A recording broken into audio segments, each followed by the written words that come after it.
वंदे मातरम साथियों, आज हम पढ़ेंगे प्रकाश संश्लेषण व बाष्पोत्सर्जन।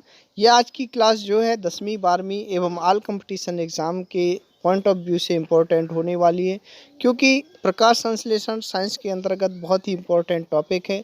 इसके अंतर्गत जितने भी पॉइंट हैं सभी को क्लियर किया गया। आप वीडियो को अंत तक जरूर देखें। चैनल को लाइक, शेयर, सब्सक्राइब जरूर करें। प्रकाश संश्लेषण यानी फोटोसिंथेसिस की हमने देखा कि जो स्वयंपोषी होते हैं वो क्या करते हैं, अपना भोजन स्वयं से निर्माण करते हैं। किसके माध्यम से? प्रकाश संश्लेषण की क्रिया के माध्यम से। इसलिए यहाँ प्रकाश संश्लेषण को जान लेना बहुत ही आवश्यक है और आपसे एग्जाम में भी पूछा जा सकता है। ठीक है, तो देखेंगे कि प्रकाश संश्लेषण होता क्या है। तो जब हरे पेड़ पौधे सूर्य के प्रकाश के द्वारा क्लोरोफिल की उपस्थिति में CO2 कार्बन डाइऑक्साइड H2O जल के द्वारा कार्बोहाइड्रेट भोज्य पदार्थ का निर्माण करते हैं और ऑक्सीजन गैस बाहर निकालते हैं। इस प्रक्रिया को प्रकाश संश्लेषण कहते हैं। स्टूडेंट, अगर आपको समझ में नहीं आया है तो अभी आपको समीकरण के माध्यम से बिल्कुल स्पष्ट हो जाएगा। ठीक है, तो देखिए अपना प्रश्न जो परिभाषा है वो ये कहती है कि जो हरे पेड़ पौधे हैं तो क्या करेंगे, सूर्य के प्रकाश के द्वारा, ये क्या है अपना सूर्य का प्रकाश है और किसकी उपस्थिति में, ये देखिए क्लोरोफिल है।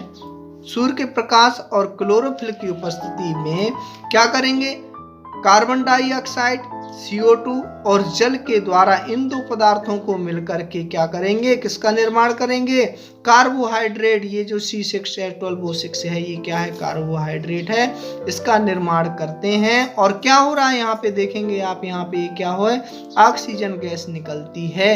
इस प्रक्रिया को क्या कहते हैं, प्रकाश संश्लेषण कहते हैं। एक बार फिर से समझेंगे कि जब हरे पेड़ पौधे सूर्य के प्रकाश के द्वारा क्लोरोफिल की उपस्थिति में कार्बन डाइऑक्साइड और जल के द्वारा क्या करेंगे, कार्बोहाइड्रेट यानी ग्लूकोज का निर्माण करेंगे और ऑक्सीजन गैस बाहर निकलेगी। इस प्रक्रिया को क्या कहते हैं, प्रकाश संश्लेषण कहते हैं। हमने प्रकाश संश्लेषण की परिभाषा व समीकरण को समझा। उसके बाद अभी समझेंगे कि जो प्रकाश संश्लेषण की क्रिया है वह कैसे होती है। तो इसको समझने के लिए मैं आपको एक उदाहरण बताता हूँ। जैसे अब फॉर एग्जांपल आप मैगी बना रहे हैं, तो मैगी बनाने के लिए आपको क्या क्या आवश्यकता होगी, मैगी की आवश्यकता होगी, मसाला की आवश्यकता होगी, साथ ही साथ गैस की आवश्यकता होगी यानी ऊष्मा की। तो यहाँ पे आप देखेंगे ये जो कार्बन डाइऑक्साइड है ये क्या है, आपका मुख्य पदार्थ है यानी मैगी का काम करेगा।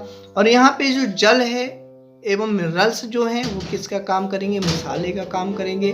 और यहाँ पे जो सूर्य का प्रकाश है वह किसका काम करेगा, ऊष्मा का काम करेगा। तो जब इन चीज़ों की सबकी क्रिया होगी तो क्या बनेगा, मैगी बनेगा। यानी कि हमारा जो है समझने की बात, यहाँ पे जो ग्लूकोज है कार्बोहाइड्रेट बनेगा और यहाँ पे क्या होगी, ऑक्सीजन गैस निकलेगी। साथ ही साथ हमको क्या होगी, ऊर्जा प्राप्त होगी। की बात अपन को यहाँ पे क्लोरोफिल के बारे में समझ लेना बहुत आवश्यक हो जाता है। क्लोरोफिल जो है वो किससे है, क्लोरोप्लास्ट से है। क्लोरोप्लास्ट की अगर खोज की बात करें तो सिम्पर नाम के वैज्ञानिक ने की थी। ये कैसा कोशिकांग है, हरा कोशिकांग है। ठीक है, और ये क्या करता है, प्रकाश का अवशोषण कर लेता है। प्रकाश संश्लेषण की क्रिया के दौरान क्या करेगा, प्रकाश का अवशोषण कर लेता है। इसलिए इसे क्या कहते हैं, kitchen house of the plant लोग कहते हैं। में कुछ इस तरीके का क्वेश्चन आता है, प्रकाश संश्लेषण के जो दौरान जो घटनाएं हैं या प्रक्रिया में क्या होता है। तो जैसा कि हमने देखा कि जो क्लोरोप्लास्ट है, क्लोरोफिल है, वो प्रकाश का क्या करता है, क्लोरोफिल प्रकाश ऊर्जा को क्या करता है, अवशोषित करता है।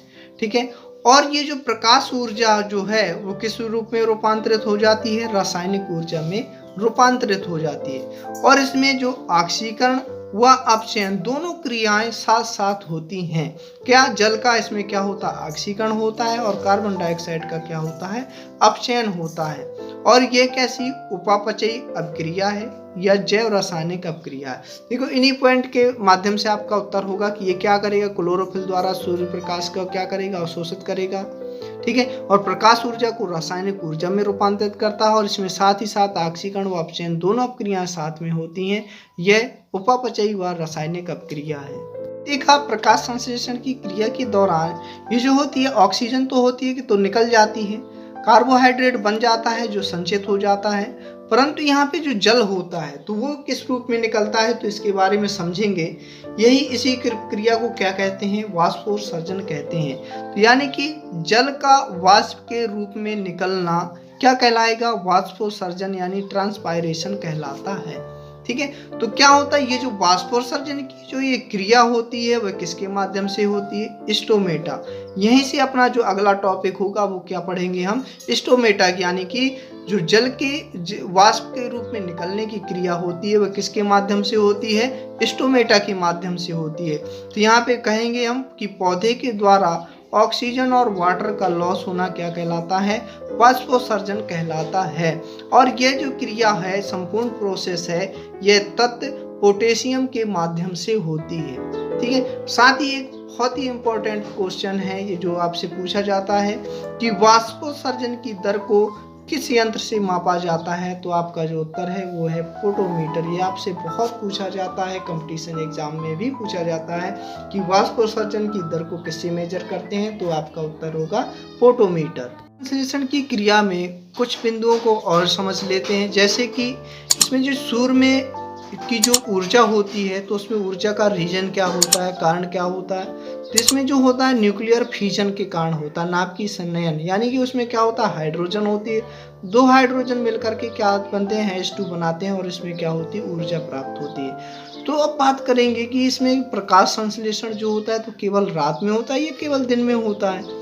ठीक है, तो जो प्रकाश संश्लेषण जो है तो प्राइमरी सिंथेसिस जो होता है वह इसमें क्या होता है, प्रकाश स्टार्च का निर्माण होता है। ये कब होती है प्रक्रिया, रात में होती है, स्टार्च का निर्माण होगा।